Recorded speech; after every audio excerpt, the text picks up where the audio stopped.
DPRD Maluku Tengah tetapkan APBD perubahan jadi APBD 2019.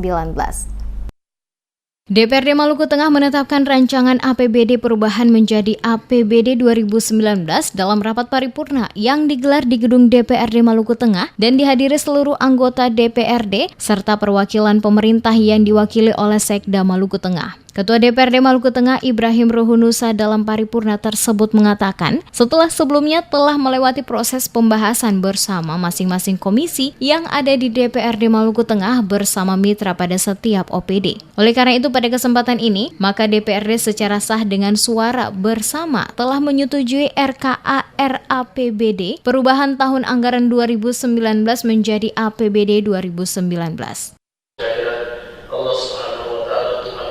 Paripurna kelima dengan agenda penyampaian rancangan nota UAPBS APBD perubahan tahun 2019 saya nyatakan ditutup dengan resmi.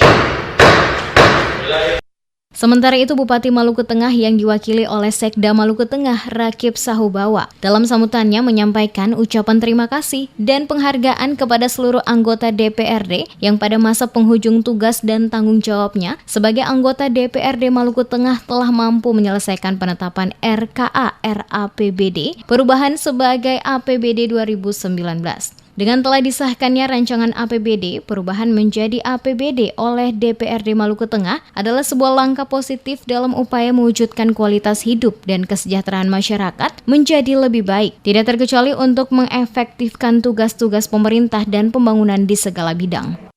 Pemerintah daerah menganggap bahwa persetujuan sidang dewan merupakan kontribusi positif dalam upaya mewujudkan kualitas hidup dan kesejahteraan masyarakat yang lebih baik, tidak terkecuali untuk mengefektifkan tugas-tugas pemerintahan dan pembangunan di skala bidang. Sebelumnya dalam penyampaian KUAPPAS perubahan 2019 dari anggaran belanja, pemerintah daerah menambahkan belanja daerah sebesar 6,67% dari APBD Induk 2019, di mana untuk belanja daerah semula dianggarkan sebesar 1.827 miliar rupiah lebih, namun setelah perubahan menjadi 1.949 miliar rupiah lebih. Dengan total angka yang telah terjadi perubahan, yakni penambahan sebesar 121 miliar 880 juta rupiah lebih atau bertambah 6,67%. Sementara realisasi APBD 2018 mencangkup 3 aspek yang mendasar, yakni mendorong laju pertumbuhan ekonomi, memperbaiki kesejahteraan masyarakat, serta meningkatkan kualitas pelaksanaan otonomi daerah menuju tercapainya misi pemerintahan yang lebih baik, sebagaimana diamanatkan dalam Undang-Undang Nomor 23 Tahun 2014 tentang Pemerintahan Daerah.